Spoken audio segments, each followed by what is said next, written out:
The following program on WBBZ-TV was produced in partnership with the Community Health Center of Buffalo, your partner for quality care, who paid a production fee for this presentation. The Community Health Center of Buffalo presents the making of Fight for Good. Now, from the Community Health Center, please welcome host Carla Thomas and her special guests. Good day and welcome to the making of Fight for Good. I'm your host today, and my name is Carla Thomas, and my guest today is the Buffalo Documentary Project, also known as BDP. And in collaboration with the Community Health Center of Buffalo, they have produced a short film entitled Fight for Good, which highlighted the Community Health Center of Buffalo, the leadership experience of going through a pandemic. The CEO and Executive Director, Dr. Levon Ansari, the Chief Medical Officer, Dr. Kenyani Davis, and the Director of Dentistry, Dr. Shilpa Kapoor, shared their professional, personal, and spiritual walk through a medical wilderness unlike any the world has ever seen. With us today is the Director, Editor, and Brainchild of Fight for Good, Mr. Manny Mehervetz, Art Director and Researcher, Ms. Mariam Muliyayi, and Ms. Naila Ansari. Welcome. We are pleased to have you on the show. Let's start with you, Manny. Tell us exactly what is Fight for Good? Thanks so much for having us on, Carla. So one of the visions for BDP, even before Fight for Good was realized, was to making short films about women of color whose work, roles, and impact are influential, particularly in Western New York. So in summer 2019, while working with Naila on a different film project, Mariam and I learned about the CHCB and how they provide care for underserved community in Buffalo.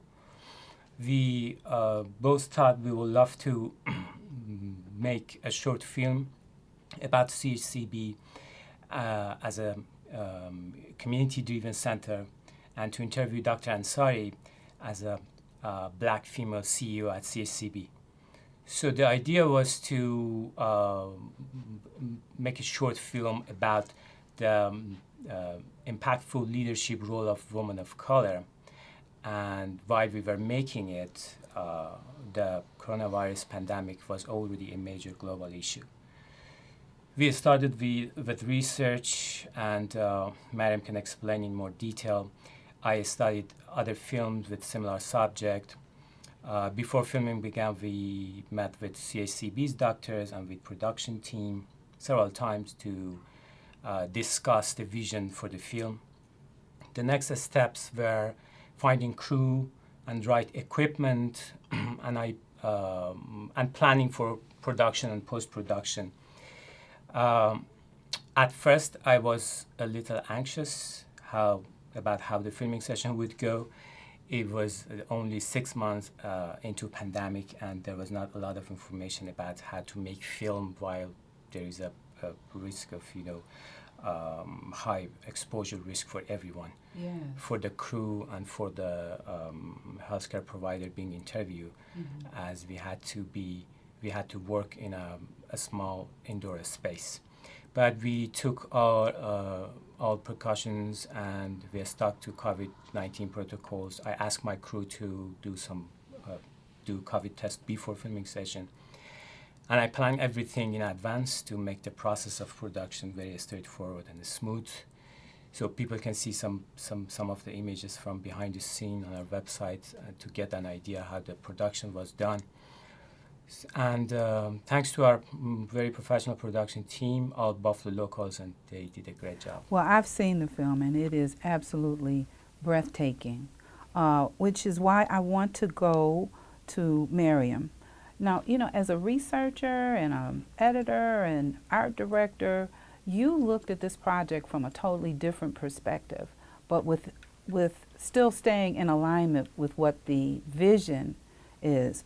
What role do you think, or did you play in the conception of this short film, and why did you think the filming or the making of Fight for Good was necessary? As the art director of BDP, responsible for visual elements and artistic pieces in the film. I make sure that the director's vision is realized. So I work closely with Manny, figuring out the best way possible to translate his vision, his intention as a director of the film into a visual format. So we exchange ideas constantly throughout all phases, from pre-production to production and post-production, and to ensure that the mood, emotions, concept, and goal is communicated visually in the best way possible. So from storyboarding, pre-production research, crafting questions, to final visual look and edits, so we continue our dialogue. And I think we hope this film, will work as a multi-layered product on multiple levels and with diverse audiences, from the realm of art and cinema and humanities to health and sciences.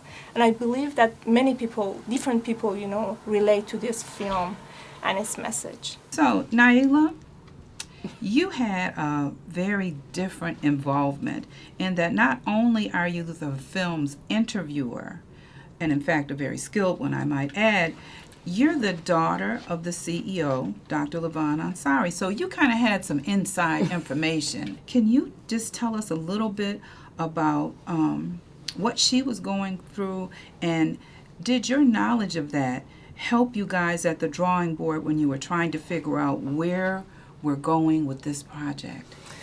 Yes, that's a great question. So when this pandemic first started, I was really nervous for my mom because she was on the front lines and she's with, all these essential workers trying to figure out what this pandemic is. And not only that, I'm really close to my mom, so I'm used to seeing her all the time. So I'm used to seeing her work a lot as a CEO, but this was a totally different extreme. And then having to take space, you don't know if you can see each other or not. So we would just kind of talk about what she was going through. She'd be like double masked at home and all of those things. And I had to say, Mom, a lot of people don't know what's going on because you just see things on the news and you just keep seeing people dying, but you don't really understand what that's doing to the healthcare workers. Right. And so in having those conversations, I said, Mom, we really need to film this.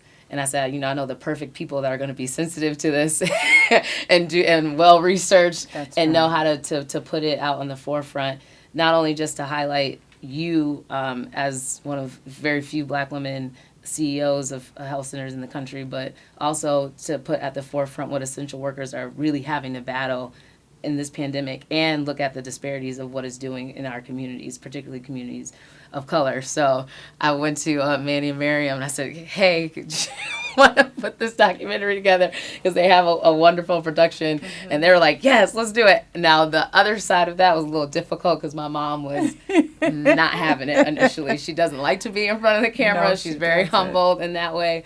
And she just didn't know. I said, Mom, you got to do it. You got to do it. And, me being her daughter, she's like, I don't know why we need to do this. I don't know why we need to do this. She's like, I'm just trying to get this done. Like, we're trying to figure out this pandemic. And I said, I know, but we need to record it. Like, we need to see, people need to see in real life, in real time, what's happening. So after a lot of pushing and shoving to do it and shoving, she did it. And, part of it was initially, I think she was a little scared to kind of go out on the limb to kind of say what was really happening behind the scenes, because you don't want to scare people, but at the same time you want people to really see what it means and what is happening.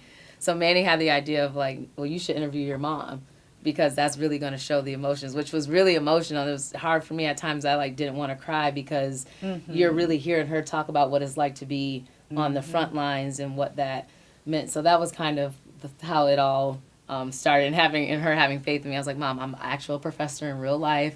I'm in production theater. I'm not going to steer you wrong. This is not going to be bad. Right. And then once the final product came out, she was just like, oh, this is incredible. So now we can get her to do more stuff. Yes. On film. I want you to know you've made my job easier. Let's go now to a clip of the film, and then we can come back and chat about it. Community health centers are actually comprehensive primary care, where it started in the 1960s. So we actually provide a host of services for the communities that are underserved, regardless of your ability to pay. I have employees that are homeless. We have the health disparities. We have income disparities. We have environmental disparities. And what COVID did was actually exacerbate all of that at one time. If I go chronologically, it started with media, panic. That was the first thing in my mind. And then I woke up next day, I still had to come to work. Unfortunately, the people who are hit the hardest, they look like me.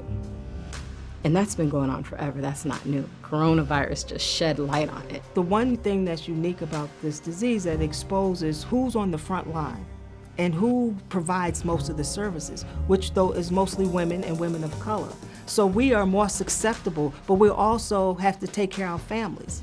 We're also the mothers, we're also the daughters. So my hope for America or for the world when it comes to healthcare is that we would all have access and be afforded the same healthcare regardless if we can pay for it or not.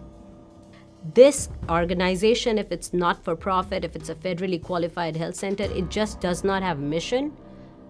We are actually serving it. It's just not a mission of serving everybody equally. We are actually doing it. People have to be represented. They have to be represented as patients, they have to be represented as nurses, they have to be represented as doctors. Because as an African American physician, what I do when I walk in that room is I temper that conversation. I tempered that implicit bias. So whatever you thought you wanted to say, you can't say because I'm standing right there. People say, well, we want access. We want people of color, they should have access. And those of us that are marginalized should have access. Well, we do have access to a degree, but we don't have connectivity. Race is the construct. It's the first thing you see. When I walked in here, you didn't see Dr. Davis, regardless of if you're not racist, anti-racist, or whatever. The first thing you saw when I came in was the color of my skin. African Americans die every 7 minutes in healthcare. That's outrageous. That means we're dying 200 of us a day. That was statistics a few years ago. 200 of us are dying a day in healthcare. Every 7 minutes. There's something wrong. Where we're sitting right now, we're 12 years, African Americans are 12 years, lives will be shortened because of the zip codes that we live in. So we have to start bringing down those institutional systems.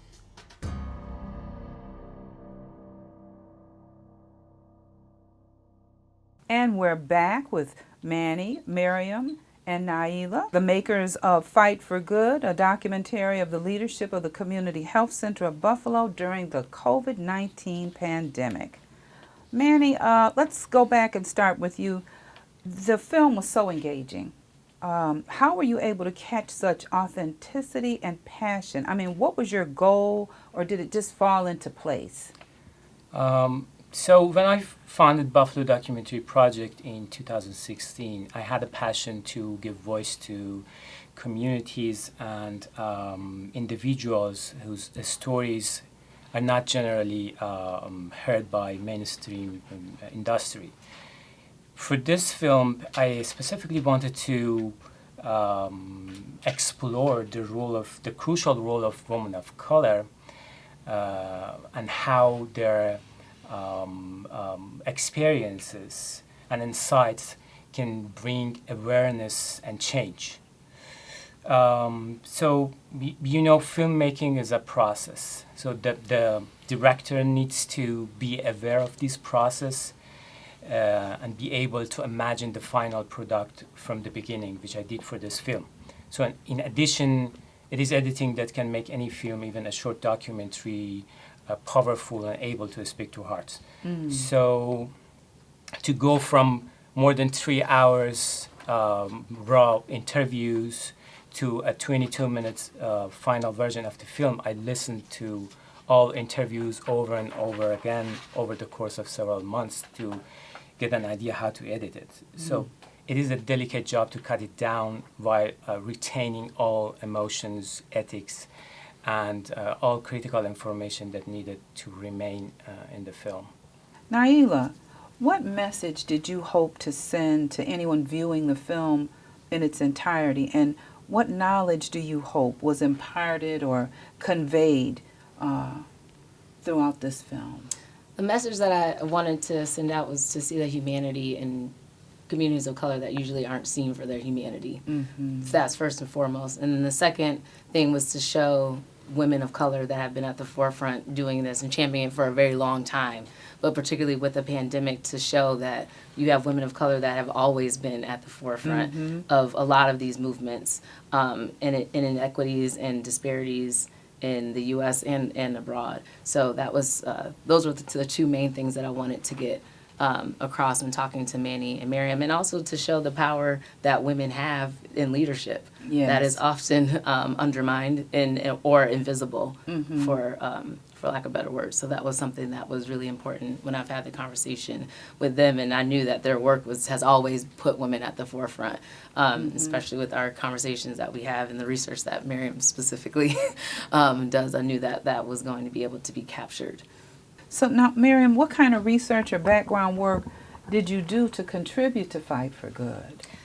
As an artist and scholar, I always incorporate research into my work, and having received my PhD in a practice-based program in film and media study, I also focused on feminist practices and representation of women in film and media. And for this film, I researched different sources from film and media project, community project, read articles and texts on the subject to help shape the vision for the film. And I think the message that the film communicates with the critical role of these women of color is really gold. The importance of connectivity in addition to accessibility in healthcare system, and the importance how in diversity and education about the issues faced in healthcare system can bring solution to the problems that impact many communities of color. I think this is really a key message in the film. Well, you did a great job. Thank you. This is for any of you. How or in what way do you think the testimonies of these women can affect the viewers, and what action do you think it may move viewers to take? So I just can speak from my side because it's really up to audience. But for me, what I really like when I listen to all interviews and watch the film was, what does it mean when we call ourselves community activists? And it's not just a title, so it's education, it's experience in the community, and it's serving. So this is definitely something that people can learn from this film, and particularly about Dr. Ansari. I mean, as a woman, as a mother, and as a leadership, and how she sees all of these things, and give people hope. Yes. Because that is important to see the future with that hope and with seeing this power that you can change. Yes, I think that it reflects Buffalo, and not just Buffalo, but it definitely expresses and shows and represents what's happening in real life health centers and in healthcare across the board. None of the interviews were coached at all, so all of it was extremely very real. It was very raw, and even within the editing process, there was always constant conversation, which sometimes doesn't happen post-production because folks want to take their own vision and say what it is. There's been constant collaboration even till this day, back and forth between Buffalo Doc Project and the Community Health Center to make sure that the vision is really being told the way that is represented in real life. Right. Now, you know a little something about art that heals, don't you? I do. Okay. Can you tell us just a little bit about that so people know who you are? Yes. I'm an assistant professor of theater and Africana studies at Buffalo State College. I'm also the dance director at Ujima Theater, which works under the framework of collective work and responsibility. And so that's kind of where I've always come from, a background in engaging community and art together, which is why this project is so important, to bring my friends in to say, hey, Yes. you know, we need to bring art into spaces and to recognize that art can heal on a multitude of spaces. And that's some work that I've also been doing with Ujima Theater with their Art That Heals series. I can tell you that the first time I saw it, I cried. I get weepy really thinking about it now. Wait a minute. Because people don't understand. People lay their lives on the line every day. Even though I'm up here on the 4th floor, I have comorbidities.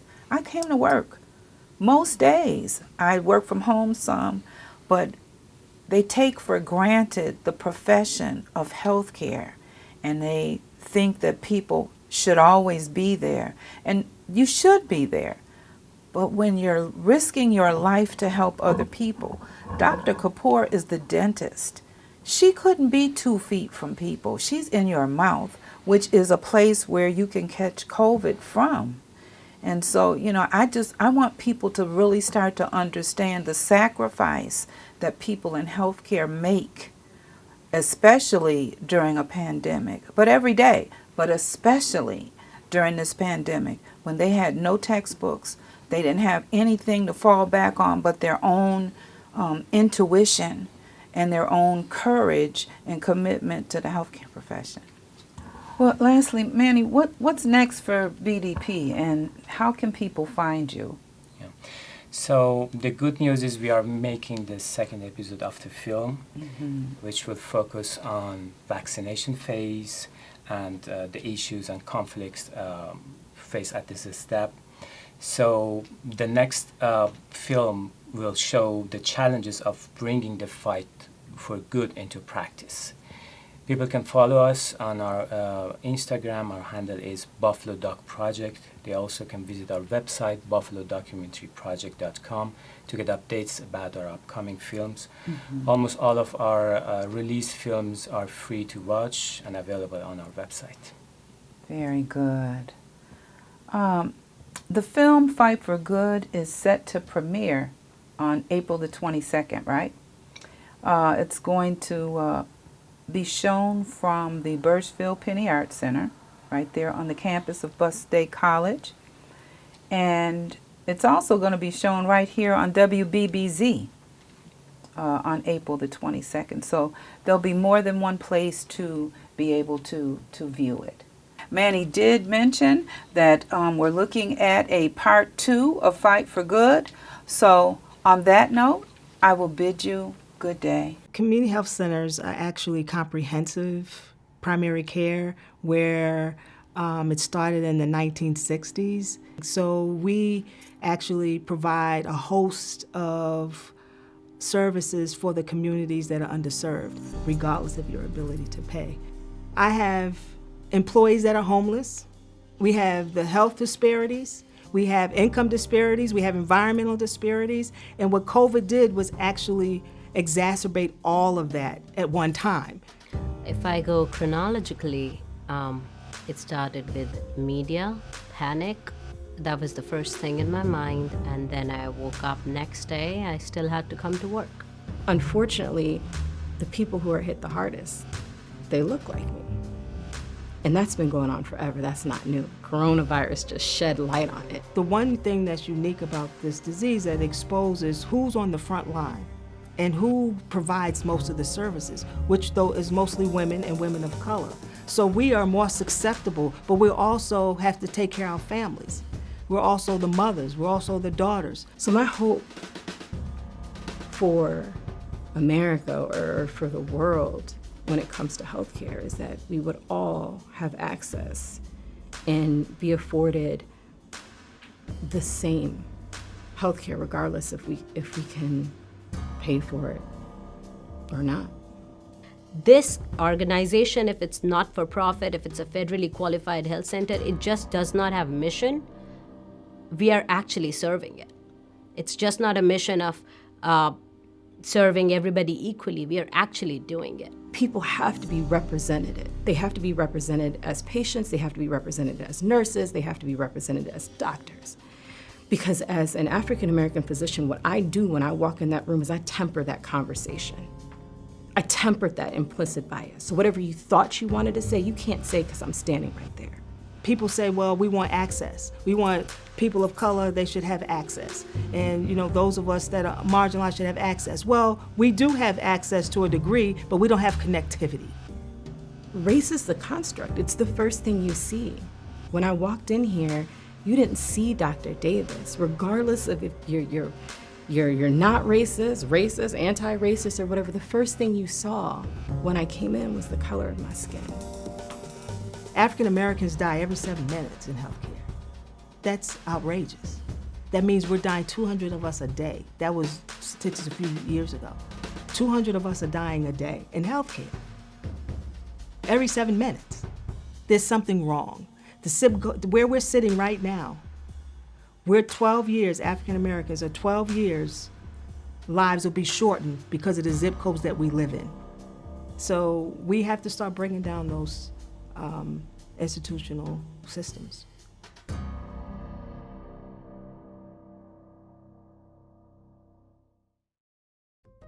Thanks for watching this special program from the Community Health Center of Buffalo, your partner for quality care. If you would like more information, go to chcb.net. The Community Health Center of Buffalo is responsible for the content and paid a production fee for the preceding presentation.